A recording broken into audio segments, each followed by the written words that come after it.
1936 সালের 19 জানুয়ারি বগুড়া জেলার নসিপুর ইউনিয়নের বাগবাড়ি গ্রামের মণ্ডলবাড়িতে জন্মগ্রহণ করেন জিয়াউর রহমান। পিতা মনসুর রহমান এবং মাতা জাহানারা খাতুন রানীর দ্বিতীয় সন্তান ছিলেন তিনি।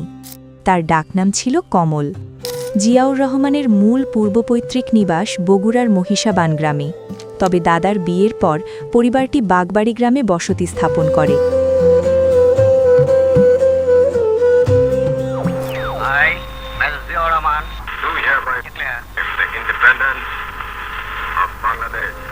মেজর জিয়া হিসেবে তিনি কালুরঘাট থেকে স্বাধীনতার ডাক দিয়েছিলেন।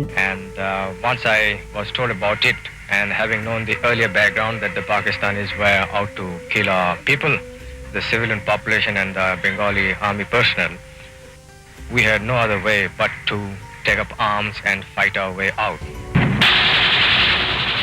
রণাঙ্গনে সম্মুখ সমরে নেতৃত্ব দিয়ে তিনি হয়ে উঠেছিলেন অকুতভয় বীর উত্তম।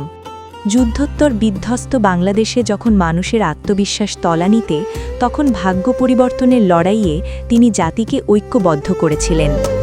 সামরিক পটভূমি থেকে এলেও জিয়াউর রহমান বেছে নিয়েছিলেন গণতন্ত্রের পথ। 70-এর দশকে যখন বিশ্বের অনেক সামরিক শাসক একনায়কতন্ত্র কায়েম করছিলেন, জিয়া তখন বাংলাদেশকে বহুদলীয় গণতন্ত্রে ফিরিয়ে আনেন। তিনি একদলীয় শাসন ব্যবস্থা থেকে উত্তরণ ঘটিয়ে এক উদার রাজনৈতিক পরিবেশ তৈরি করেছিলেন। বর্তমান বাংলাদেশের অর্থনীতির যে 3টি শক্তিশালী ভিত্তি, কৃষি, গার্মেন্টস এবং প্রবাসী আয়, তার বীজ বপন করেছিলেন জিয়াউর রহমান। খালকাটা কর্মসূচির মাধ্যমে তিনি সবুজ বিপ্লব ঘটান এবং কৃষকদের ঋণের ব্যবস্থা করেন।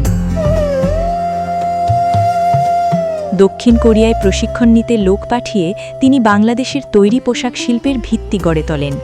নারীকে চ্যারিটি নয়, বরং কর্মসংস্থানের মাধ্যমে মূল ধারার অর্থনীতিতে যুক্ত করেছিলেন তিনি। যে জাতি তাদের ভাগ্য উন্নয়নের জন্য নিজেরা নিজ হাতে চেষ্টা করে না, আল্লাহ তাআলা তাদেরকে সাহায্য করেন না। বিশ্ব রাজনীতিতে তিনি ভারসাম্য বজায় রেখে চলতেন। মধ্যপ্রাচ্যের সাথে সুসম্পর্ক স্থাপন থেকে শুরু করে দক্ষিণ এশিয়ায় সার্ক গঠনের উদ্যোগ, সবই ছিল তার দূরদর্শী কূটনীতি। সৌদি আরবে তার পাঠানো নিম গাছ আজও সেখানে জিয়া গাছ বা সাজারতুস জিয়া নামে পরিচিত। তিনি বাংলাদেশি জাতীয়তাবাদের মাধ্যমে একটি সামগ্রিক ও ঐক্যবদ্ধ পরিচয় গড়ে তুলেছিলেন।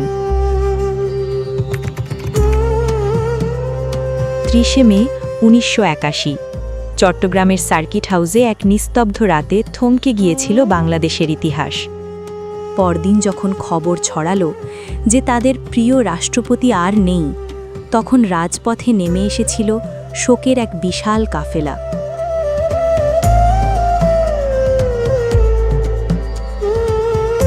ক্ষমতা যেখানে অনেককে একা করে, জিয়াউর রহমান সেখানে ছিলেন ব্যতিক্রম।